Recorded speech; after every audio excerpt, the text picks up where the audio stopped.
Hi everyone, welcome back to the podcast. I'm Paola. And I'm Danielle. And today we're wizards.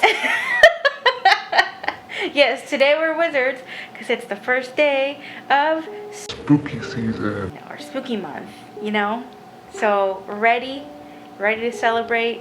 Expect to see some very festive outfits every episode this month. So, and one of them is a spicy meatball. Not literally, but it's going to be really good. Wait, what? It's going to be really good. Yes. So make sure to stay tuned for those. But yes, today we are wizards. I look like I could be evil, so I'll just go with that. I'm an evil wizard. And I'm supposed to be Mickey from Fantasia. Yeah. Also, Disney, don't sue us, please. They're gonna sue me over. What are they gonna sue me? I don't know, man. Okay. Disney seems like the type of girl who would do that. I'm Discount Mouse from Discount Tasia. Also, if you're only listening to us, then this is a perfect opportunity to come look at our costumes on YouTube. Mm-hmm. If you haven't seen our episodes on YouTube, then you can also catch them there, and we always link them in the podcast description. But yes, today, very special, first day of Spooky Month, and we are talking about The Evil Dead. Dun, dun, dun. So, The Evil Dead is a 1981 American supernatural horror film written and directed by Sam Raimi, produced by Robert Tappert, and executive produced by Raimi, Tappert, and Bruce Campbell, who also starred alongside Ellen Sandweiss, Richard DeManiker, Betsy Baker, and Teresa Tilly. So before I give you a synopsis, we want to remind you, as always, that there is going to be spoilers for the whole movie, and if you haven't seen it yet and you want to watch it before you hear us talk about it, go watch it somewhere. I don't know where you're going to watch it, but go watch it somewhere. Go, I don't know. That's your responsibility, honestly. Or don't go. Just stay here. Listen to us. Maybe we'll convince you to watch it. Yeah, there you go. Here is a short synopsis about this movie. Ashley Ash Williams, Bruce Campbell, his girlfriend, and 3 pals hike into the woods to a cabin for a fun night away. There they find an old book, the Necronomicon, whose text reawakens the dead when it's read aloud. The friends inadvertently release a flood of evil and must fight for their lives or become one of the evil dead. Ash watches his friends become possessed and must make a difficult decision before daybreak to save his own life in this, the first of Sam Raimi's trilogy. Do you have any initial thoughts about the movie? Yes, I have a few. The first one is something that's really silly, but I wrote it down in my notes because I was like, I feel like Danielle's going to appreciate this. Mm-hmm. So you know the scene in the beginning where Cheryl starts to become possessed and the demon forces her to draw something? I thought that drawing kind of looked like SpongeBob.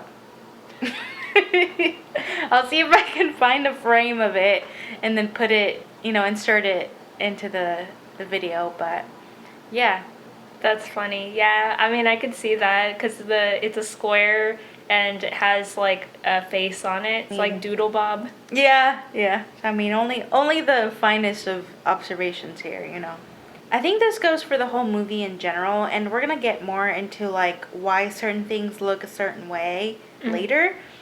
But I thought it was so funny that you could see how obvious the switches between the actor dressed up as the demon and the puppets or whatever it was that they were using were the switches were so obvious. One frame it'll be the actual person, the other frame will be a dummy that looks like the person. But anyway, I thought that was funny. I didn't think it was good or bad. I just thought it was kind of funny.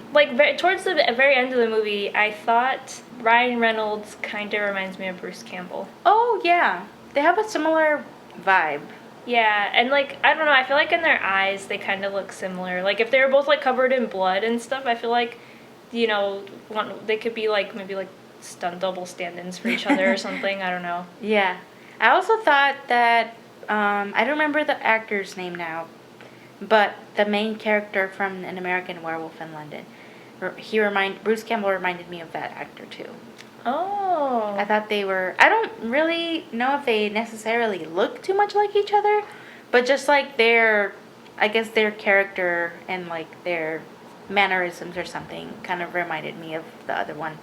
I can see that. I noticed that in one of the scenes when I think one of the demons is in the shower, like one of the shots, the shower looks normal, and then the next one, it looks like it's covered with paper, like it's lined with paper. Like I'm pretty sure the interior of the shower was yellow, and then like it shows it normal, and then it shows it like there's like paper on the wall, like they covered it to either like maybe not get it dirty, or maybe to like reset for the shot without having to like clean the wall or something. Oh. But I thought that was kind of funny. I was like, wow, that's, it's very like, I guess kind of subtle, because there's so much like other action happening in that scene, but I noticed that and I thought it was kind of funny. That reminds me of the other continuity error that you asked me if I noticed, and I did notice, but I wasn't sure if that's what you were asking me about. Mm-hmm. I think after Ash kills Linda with the shovel, I believe he got blood splattered on his face, and he's like laying on the floor, and then the next shot he's like walking back over to the house, and he doesn't have any blood on his face. Yeah. Yeah, that was a big one. Yeah. Especially because there was like so much blood like gushing all over his face. Mm-hmm. And then all of a sudden his face was clean. So it's kind of funny.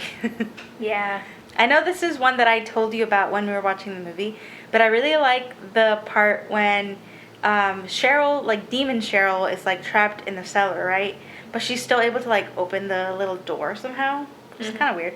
And then one of the other demon girls, I don't really know her name, but she's like attacking Ash.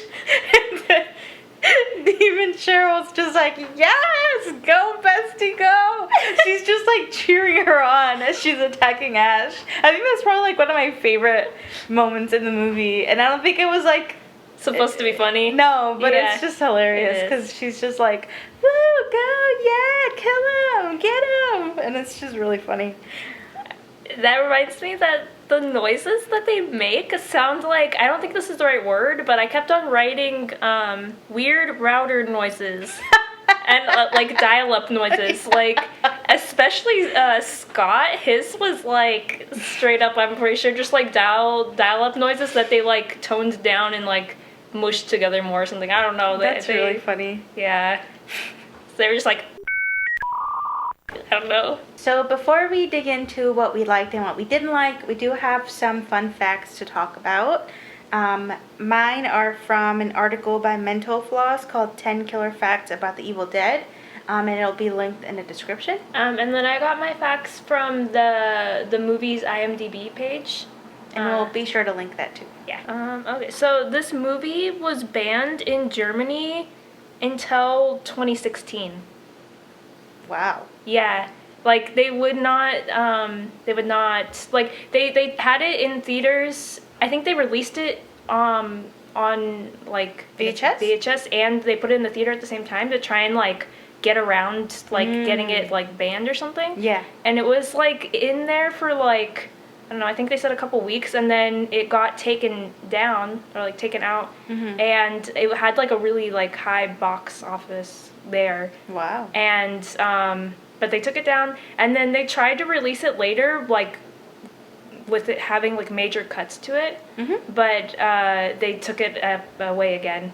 Wow. And so it was, like, in the black market, like, people selling, like, DVDs and stuff of it or whatever, and VHS and stuff like that. That's pretty wild. Yeah. I mean, I guess that makes sense, especially for the 80s. Mm-hmm. I feel like it would be a hard movie to get away with now, but especially in the 80s. Mm-hmm. Which is, there are certain things in there that I don't even think would fly now. Yeah. So my first fun fact is that the Evil Dead movie was based on Sam Raimi's short film called Within the Woods. The article says, before getting to work on the Evil Dead, good friends Robert Tappert, Sam Raimi, and Bruce Campbell created the 30-minute Super 8 film Within the Woods. In a 1982 interview with John Gallagher, Raimi, who was 20 when he shot The Evil Dead, explained, "We used Within the Woods to show the investors what kind of film they'd be buying into. They needed tangible proof that we could make a movie of professional quality." So before The Evil Dead, there was Within the Woods. So that's pretty cool. Yeah. That they were, like, able to use that at, like, not just inspiration for The Evil Dead, but also, like, as a way to show the people that were funding the movie, like, hey, look, we can make a movie, you know? Mm-hmm. It's pretty cool. I think that happens a lot with not just horror movies, but just movies in general. I feel like usually a filmmaker will have to have, like, a short film or something to show for themselves before people buy into them and buy into, like, investing into their feature films. Didn't they do that with Mama?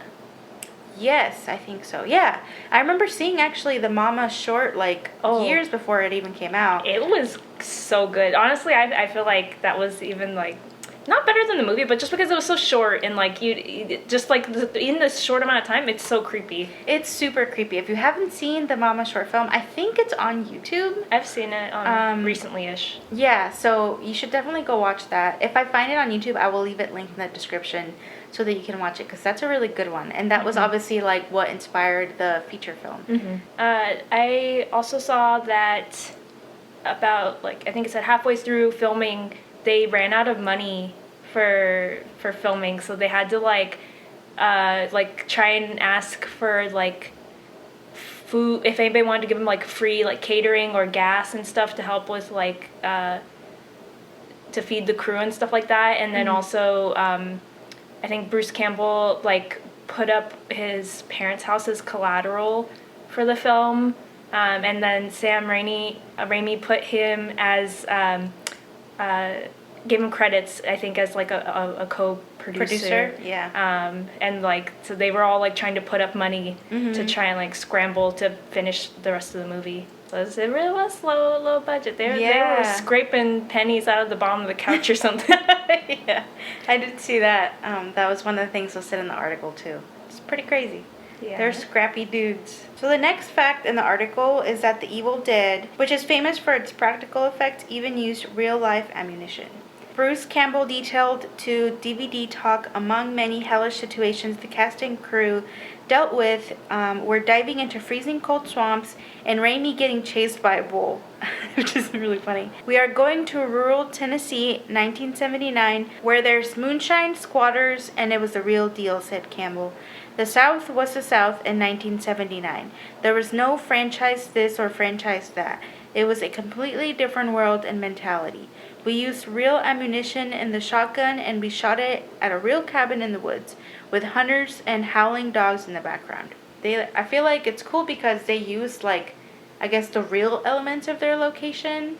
Maybe not by choice, because they probably just had to adjust to it because of their low budget, but regardless, I feel like obviously it's very dangerous, and definitely they wouldn't do that nowadays. In movies, but that's kind of what they had to, like, resort to. That's so crazy. Imagine, like, a crew member didn't get the memo and they, like, walk past or something. Oh my God. Yeah, I saw that they used, I don't know if, I guess this kind of goes into what you were saying, but they used an actual abandoned cabin because they couldn't get anyone to help them scout a location. They were originally trying to find somewhere in Michigan, I think, but they had to go to Tennessee. And to, like, try and, like, save money, I guess 13 of the crew members lived inside of it for like most of the filming. And so by the end of it, they were, like, burning furniture in the fireplace to try and stay warm because they were, like, so cold there. Like, I think I read, too, that some of the wires on the equipment would, like, get frozen over, and they would have to, like, go heat it up by the fireplace. Dang, that's crazy. Yeah, it was, like, really, really cold there. I can't imagine that's a very nice place to live. So the last thing that I saw in the article was the fact that Sam Raimi regrets the infamous scene where a teen girl is assaulted in and by the woods. So the article says, the initial release of the film was met with plenty of backlash worldwide, including being banned in Finland, Germany, Ireland, and Iceland for its extreme violence. To this day, even Raimi regrets that scene. It was unnecessarily gratuitous and a little too brutal, Raimi tells the incredibly staged film show. My goal was not to offend people. My judgment was a little wrong at the time. That scene's pretty brutal. I think it's like, I mean, I guess it achieves what it was setting out to do, which is, like, to make the viewer uncomfortable.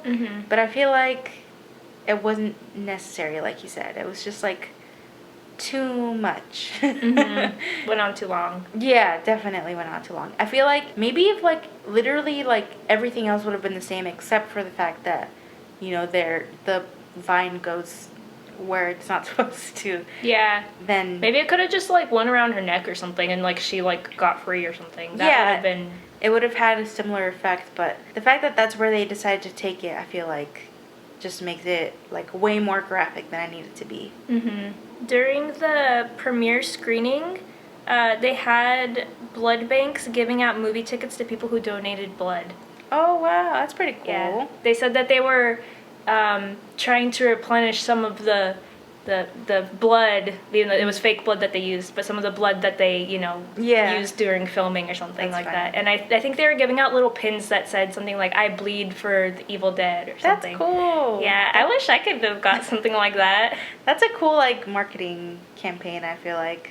Yeah. I think it also said that at, like, I think at the screening theater, they had an ambulance there just for, like, the theatricalness of it, and that he was copying, Raimi was copying another director who did the same thing, I think.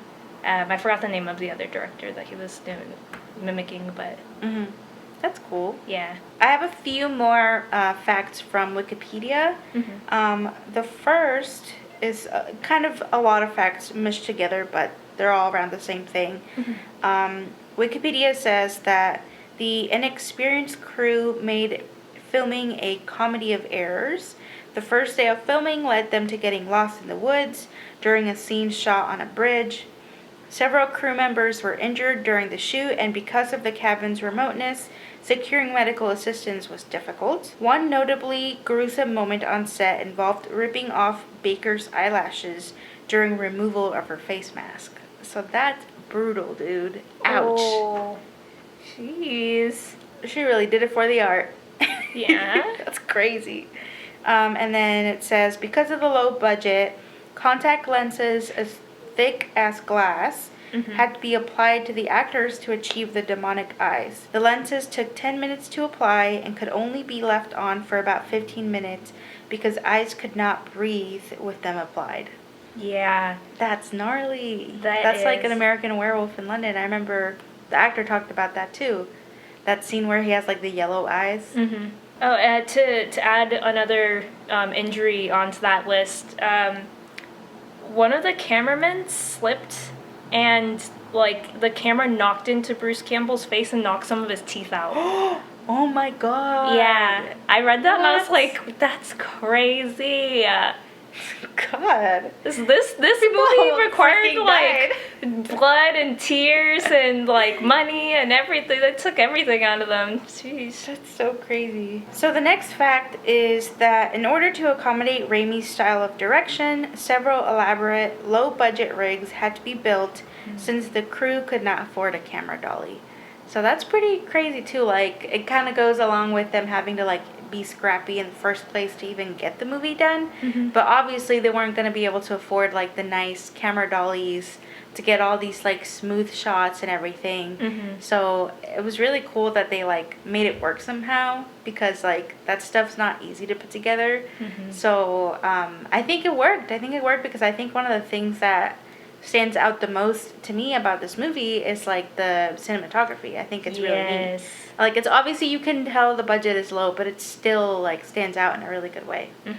I definitely agree. I also read about that, and I read that for like some of the scenes, like Bruce Campbell had to push Raimi around in a boat, like walking in the lake, and he had to push the boat around. Wow. And then that there was another shot, I think the ones where the camera is like low to the ground and it looks like it's like moving, that I think they said they like attached like some sort of like strings or something to the camera, and then Bruce Campbell's on one side and then Raimi was on the other side, and they were like walking, like holding it and like, dang. Yeah, They're so crafty. Yeah, they're so crafty. They're like the DIY kings. Nowadays they could probably make like YouTube videos about like how to make a rig with things from the dollar store or something. Which would be really cool. So the next fact that I have is that Raimi enjoyed torturing his actors. Yeah, we can tell, dude. Raimi believed that to capture pain and anger in his actors, he had to abuse them a little at times, saying if everyone was in extreme pain and misery, that would translate into horror. And then it says, producer Robert Tappert agreed with Raimi, commenting that he enjoyed when an actor bleeds. Okay. While shooting a scene with Campbell running down a hill, Campbell tripped and injured his leg. Raimi enjoyed poking Campbell's injuries with a stick he found in the woods. Because of the copious amounts of blood in the film, the crew produced gallons of fake blood with Caro syrup. And then, Bruce Campbell had to, then go home and get all the Caro syrup off of him, including off of his injury, which is fuck, how did he not lose his leg? That's wild. Right? I think that he would wash the shirt because he had to wear the same shirt, for continuity's sake. Yeah. And that the Caro syrup was so embedded in the fibers by the time it was getting towards later on, I guess. That he would wash it and then he'd put it out over by the fire to dry, and that one of the times when he went to go get it, it was crunchy and kind of crumbled because it was turned to hard candy. Yeah. So it was just oh, I don't know, I guess they gotta get a new shirt or something. Wow, that's wild. So I guess after they were done filming, Tappert and Campbell got a whole bunch of the props and they shot them when they were done filming, and they just shot up a whole bunch of stuff. And then I guess later on, Raimi had the cabin burned down. And so the only thing that's there now is the fireplace, and they try not to tell people how to find it, because I guess some people did find it and they were vandalizing it. And then also supposedly they have a time capsule that they buried inside of the fireplace. That's cool. After they were done filming. I don't know if it's still there, since some people go there and they might have already found it and taken it, but yeah. I don't know why he had it burned down. That's pretty brutal. He didn't want people to film in there. I don't know. Maybe he's you know what, this is gonna be the location for only my movie. Yeah, which is really weird because then they went and filmed more movies. I mean, I guess they weren't expecting to film more movies after the first one. Yeah. This is just kind of a side note, side fact, whatever you want to call it. But the producer, Robert Tappert, when I heard his name, it sounded familiar to me. And then I realized it was because he was actually the co-creator of Xena Warrior Princess.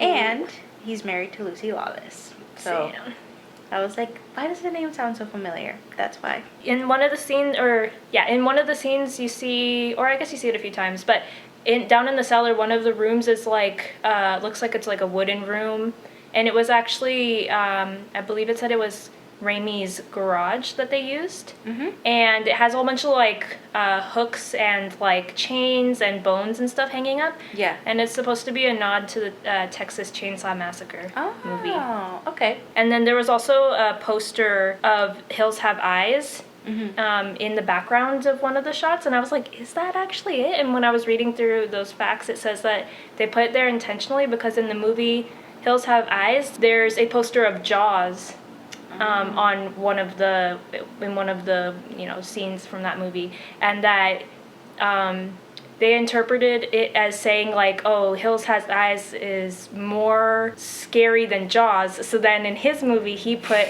the Hills Have Eyes poster to say that Evil Dead is more scary than Hills Have Eyes. That'd be funny if it just keeps going and going and going. That'd be cool. If anybody knows if that's an actual recurring thing in horror movies, let us know, because that sounds really interesting. Raimi, the car that Campbell is driving in, he's used that car in a couple of different movies that he's directed for. So he's used them in the Evil Dead series. He's used them. He used it in Spider-Man as Uncle Ben and Aunt May's car. Oh wow. He used it in this movie called The Gift. I used to have it on DVD, so I remembered that movie and I remembered the car. And then he also used it in Drag Me to Hell. Wow. It's just pretty crazy. So it's just keeps reusing the car as it's a signature thing. Yeah, that's really cool. So those were all our fun facts. So now we'll get into it. Danielle, what did you like about this movie? There was a lot that I liked. So I'll say the very first thing is there was almost never a dull moment. I thought this movie is super entertaining, whether it's the cheesy aspect of some scenes or just all of the gore and the like chasing and like I don't know, and action, like it's always something going on and something like keeping my interest, which I thought was really cool. Yeah, it's definitely like energetic. Like, so I think that's like the perfect way to describe it. I feel like it just keeps going. Like, there's never a moment where you're like, oh, I wonder what's gonna happen next. It's just like always happening, which is good. I feel like it just makes a movie like easier to watch and like more entertaining. So I agree with you on that. So, what did you like? So I also liked a lot of things about it. I think that, I mean, as we already mentioned, if you look at this movie with like 2021 glasses on and you're like trying to critique like the more technical aspects of it, then obviously you might be able to say that the low budget really shows. But I feel like I can totally see why this movie is like a cult classic and why it became like, I think from what I understand, like it was well received from the get-go. Obviously, like people thought it was kind of like graphic and it was maybe banned some places, but it was like pretty well received, you know, from the moment it was released. It wasn't like something like Jennifer's Body where, you know, when it was released nobody liked it or nobody really cared about it, and then all of a sudden a bunch of people did. So I feel like I just overall like the like ingenuity that it took in order to even get the movie made. I feel like that in itself deserves like so much respect, and I feel like I can also see how influential it has been on the horror genre in general. So I think, I mean, that's kind of like a broad thing to say as something that I like about it. Just like, I don't know. Overall, I just like that the movie was even made and how hard like Sam Raimi and crew like fought to make sure that the movie was made, you know? I feel like there's something really charming about like how like scrappy everything is, which I think is part of the reason why people like it so much. They're not so much like too concerned with like, oh no, that blood looks really fake. Like, it's more so like, you know, look at all this work that all these people did to like make sure that this project was completed. And overall it just seems like the people that made it were really passionate about like the horror genre and were really passionate about like making their movie and having like that particular story told. So there are some cheesy moments, but I think that they are cheesy in a charming way, and like you were saying that there's something about them that makes them good even though it's bad. That it's just like you're like, man, this movie is so good. Like, I don't know. Yeah. It pulls you in. So yeah, definitely. Yeah. We touched on this a little bit in the fun facts, but I wanted to point out a couple more like specific examples. I really liked the practical effects and like how much they leaned on them. Like we said, the real gun and ammunition being used. There was also a scene where Ash is going to use a chainsaw on Linda. And it was a real chainsaw, and he had it like hovering above her body. And then there's a part where it zooms in and it shows her necklace. And I noticed when I was watching this, but it mentioned it also in the fun facts that I was reading, that you can see her pulse in her throat. Like you can see her like skin moving up and down because she was so nervous because the chainsaw is right above her, which is like, you know, that's really cool. Yeah. I wrote it as a joke in my notes that they were like throwing up milk or something when they were like dying, but it really was milk. It was you could tell. 2% milk specifically. They couldn't even get them oat milk. They used cream corn for the decomposing stop animation, which is really cool. Yeah. And then also just the, like you said, like the puppets and all the like practical makeup that they used. I really liked all that. It looked really cool. Yeah, that was really awesome. I mean, that kind of leads to like one of my other things that I liked. I feel like this whole movie really feels like a love letter to practical effects. Maybe they didn't have any other way to like portray the gore because of the low budget, but either way, I feel like it just, you can really tell how into like the practical effects they were, and like maybe not so concerned with making them look like realistic, but still like making them look good and kind of like fun and just like convincing enough to sell the story. Because I feel like that was the main thing that they were like focusing on, you know? Yeah. So, but yeah, I also really liked the practical effects. I thought they were cool. And I feel like to kind of like make up for like maybe it not looking as like convincing, that they just like put more of it and like more of it and more of it. Like there was so much like guts and fake blood everywhere, like all the time. Just like he was splattered in it all the time. Oh yeah, that's true. I kind of already mentioned this earlier, but I really like the direction and the cinematography. I feel like they're like for it being like such a low budget, there's some really nice like shot composition and like just really cool and innovative shots that Sam Raimi was able to like, well, and the crew were able to, you know, pull together. Like the close-ups are really neat. The shots of the camera lens like getting flooded with blood I thought were really cool. Yeah. Oh yeah, I did notice a lot of like really interesting shot composition in the beginning of the movie, like when they were first entering the cabin.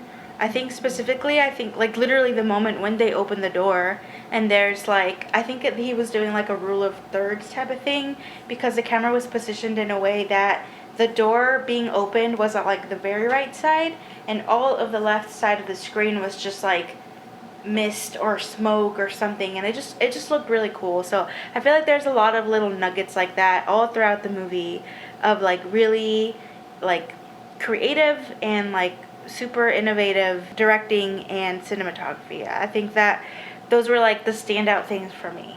I really like those. Definitely. I totally agree. That was my next point also. There was the really cool shot of the camera following the car as it was pulling into the driveway, and it like went on for a while, but like in a way that made it seem like you were like anticipating like where it was leading up to. It's a very visually appealing shot, like I don't know, just something about it. And then they did a couple of shots where things were sideways, and one of them I read right when Ash parks the car and he realizes that the bridge is broken and he can't get across to take Cheryl. They found a hill and they parked the car on the hill, and then they tilted the camera sideways so that when he got out and he walked, it looked like he was sideways and the car was straight. Yeah. And I was like, man, am I looking at this weird? I was like, it looks like he's walking sideways. And I like drew a little picture in my notes, and then I read later that like, no, like they actually were sideways. I'm not crazy. That's funny. So. I just imagine you like that meme of the lady with all of the math equations all over her like face. Shit don't add up. Yeah. The last one that I wrote that like I thought was really stood out was when Ash was dragging Linda to go take her down to the basement, and the camera is on the floor with her, like watching, like moving as she's being dragged across the floor, and that was really cool because it feels like you're like there with her, like being dragged. Yeah. I mentioned it a little bit earlier, but the stop animation at the end of the movie was really neat.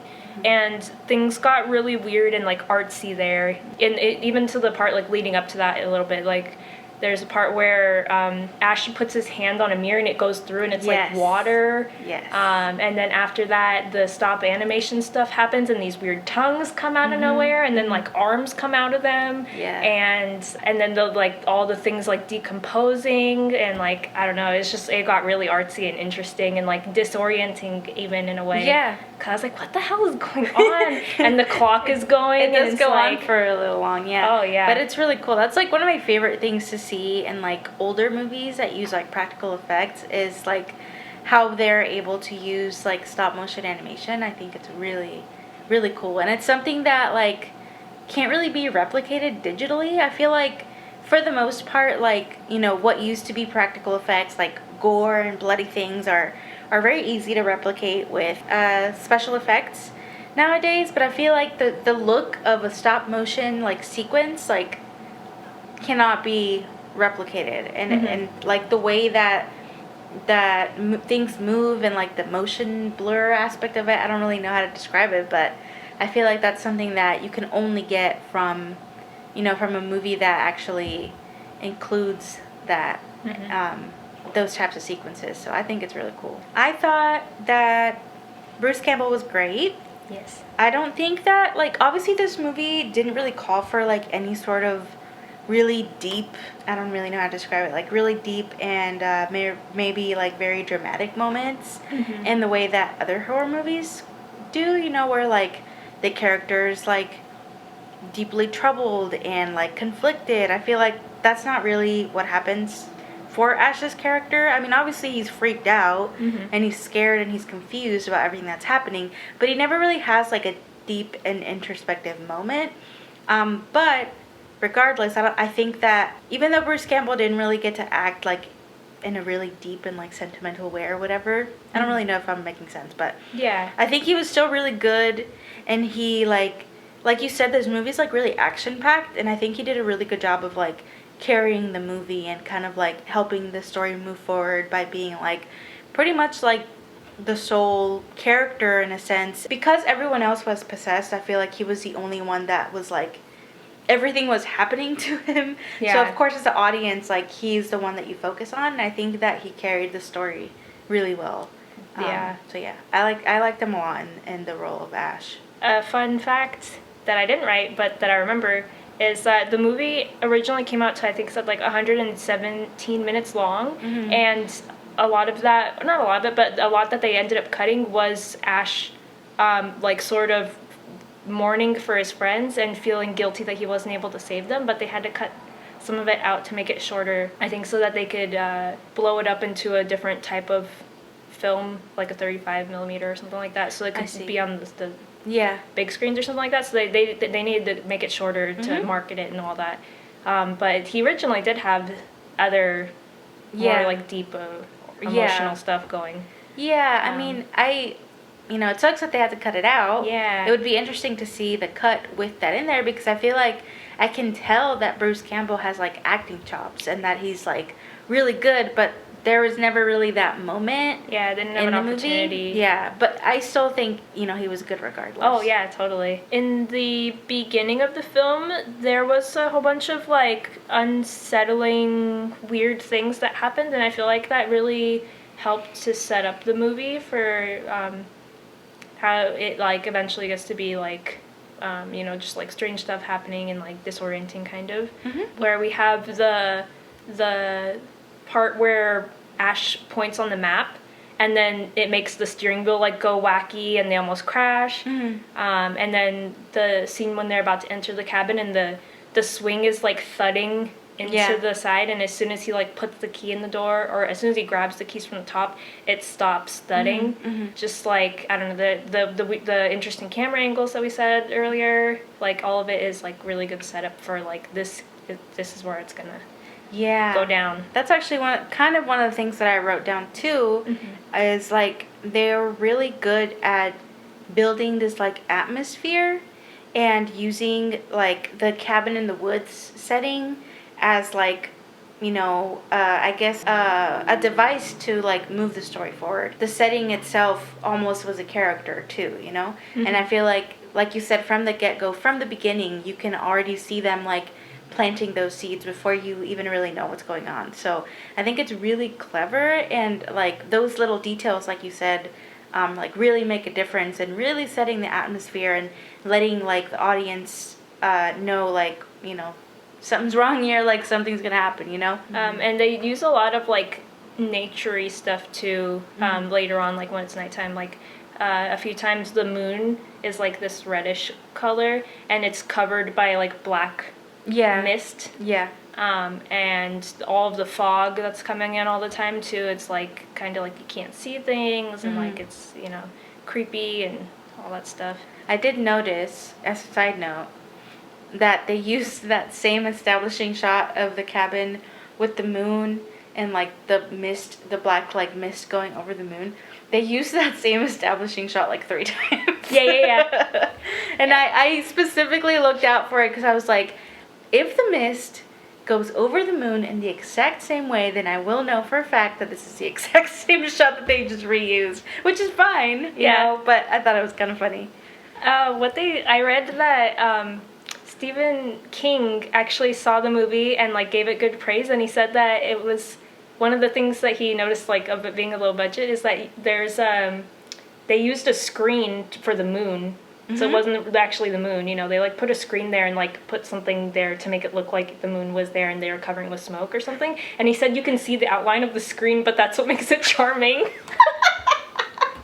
Well, I'm right there with Stephen King. Sir, you're right, and you have good taste. Yes, they're like, we got his endorsement, that's all we wanted, and they were using that to try and get people to pick up the film. That's really funny. Yeah. Okay, so one of the last things that I wrote in my like section is that the Deadites are really interesting because I feel like they're kind of like an amalgamation of zombies and demons. Because they look kind of like zombie-like, and the way that they kind of move is sort of zombie-like in a way. Yeah. But they are demons, and like Cheryl's like floating and all that stuff. So it's really interesting, I think, of the concept of how he did it. Yeah. And like designed them. Right. That's true. Yeah, definitely. So the last thing that I have, it's kind of like my first point. It's kind of broad, but I feel like I wrote down that I think I love just like the history of how this movie was made and the history of like the impact that it's had on like the horror genre and like how much of a following it's gained over the years. I think I love all of that more than I love like any single aspect about this movie. You know, I feel like obviously if you look at it under a magnifying glass, I mean if you look at any movie under a magnifying glass, you're gonna find things that aren't perfect or could have been done better.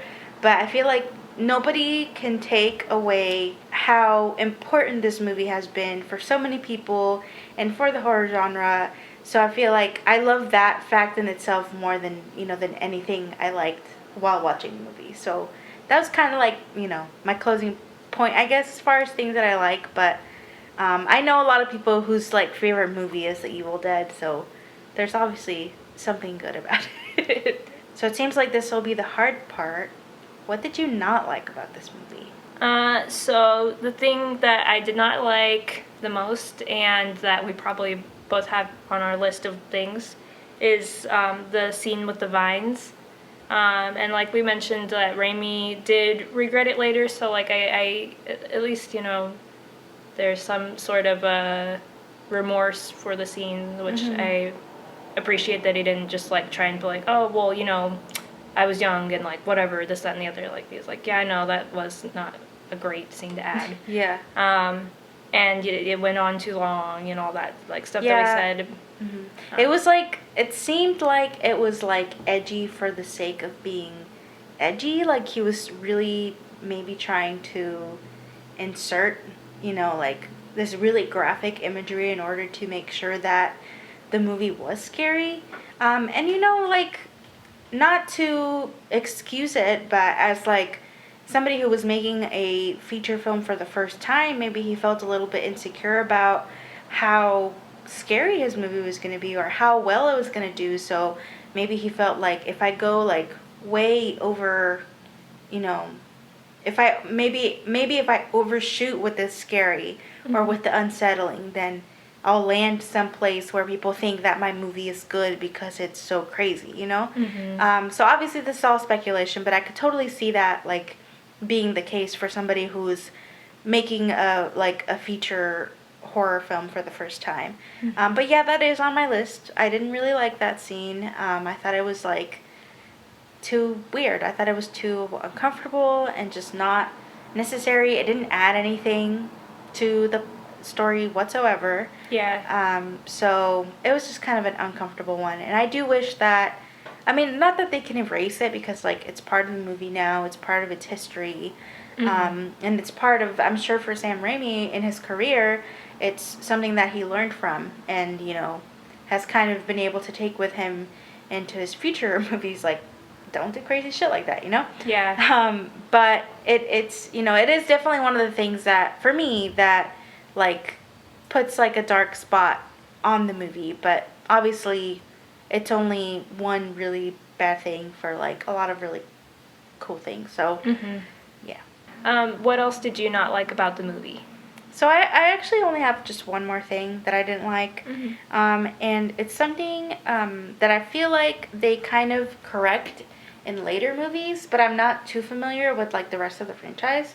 But I really wish that the characters would have been developed a little bit more. I didn't, obviously, like, all of Ash's friends are dead now, so it's not like they could be developed a whole lot in the future because they're just dead. But I feel like Ash as a main character is really interesting, and maybe we did miss out on some character development because they had to cut out those like more introspective scenes where he was having, where he was expressing more of his feelings and stuff like that. And maybe that took away a little bit of the depth from his character.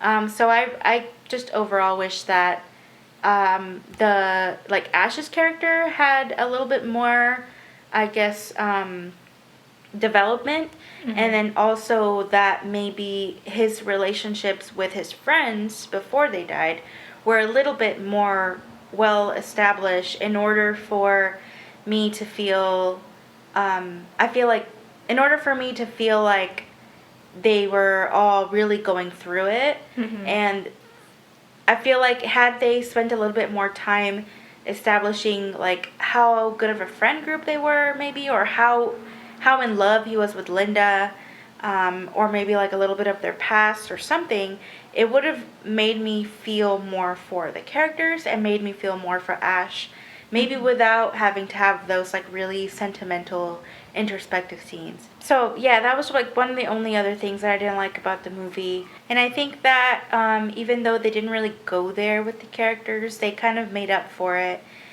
with all of this like action that was happening. So I feel like it was definitely, I mean, it was literally a trade-off. It was like, do we leave the gory things or do we leave like the more like sentimental Ash moments? And they obviously opted for the more like gory, entertaining things. So it just seems like the movie took a different path, which I'm okay with. But if I had to complain about something, that's what it would be. That's kind of one of my points of I wish that we would have gotten a little bit more backstory on maybe the book or the guy in the recording. I think you get a little bit more in the next movie, but it's been a while since I've seen that one.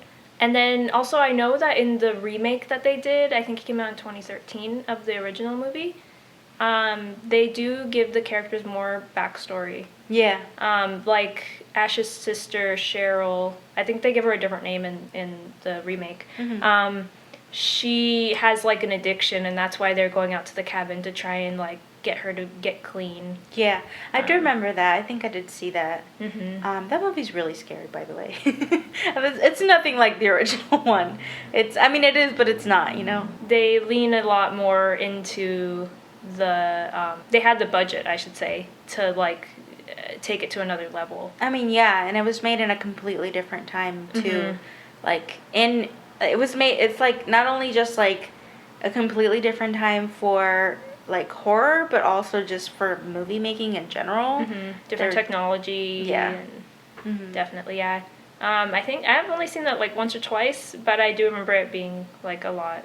I remember being really creeped out after watching that movie. So I have one more point in my didn't like section, and it's kind of a minor one, but I kind of didn't like the scene where Ash is like slapping Linda like for a while, and like I don't like it because she is not attacking him and she's just laughing. And like I understand that it's like supposed to be like sort of a psychological horror, or like something that's like making him uneasy or like annoying him or like trying to make him go crazy kind of. Yeah.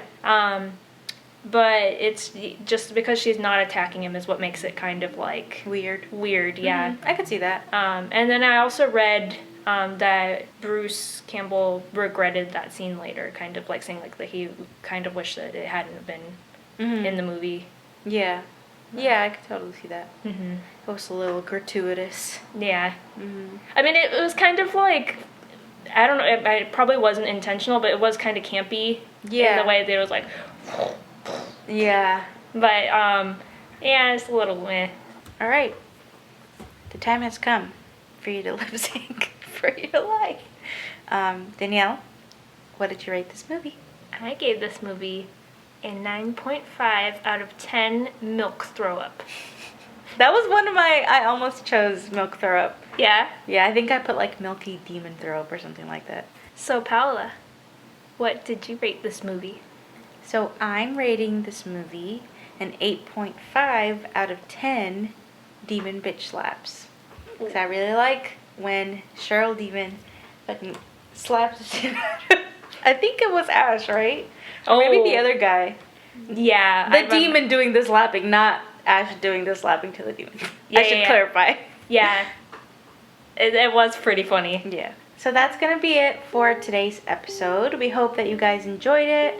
If you've seen The Evil Dead, let us know what you think about it in the comments. If it's your favorite movie, if you haven't seen it, if you plan on watching it now, go ahead and let us know. Also, if you have any comments or questions or movie suggestions, you can email us at danielleandpaola@gmail.com. And then you can follow us on social media. So Instagram, we are under the tag hysterrifiedpodcast. And you can follow us on Twitter. Our handle for that is hysterrifiedpod. We put updates on there and, little Video clips. little video clips. And then if you are listening through the Apple Podcast app, go ahead and leave us a review and a rating. And one more thing. If you would like to share with us what your favorite movies are to watch during Halloween season, you can email us or you can send us a message on our social media profiles and maybe we can watch it for the month of October. So thank you again so much for watching or listening, and we will see you on our next spooky episode. Bye.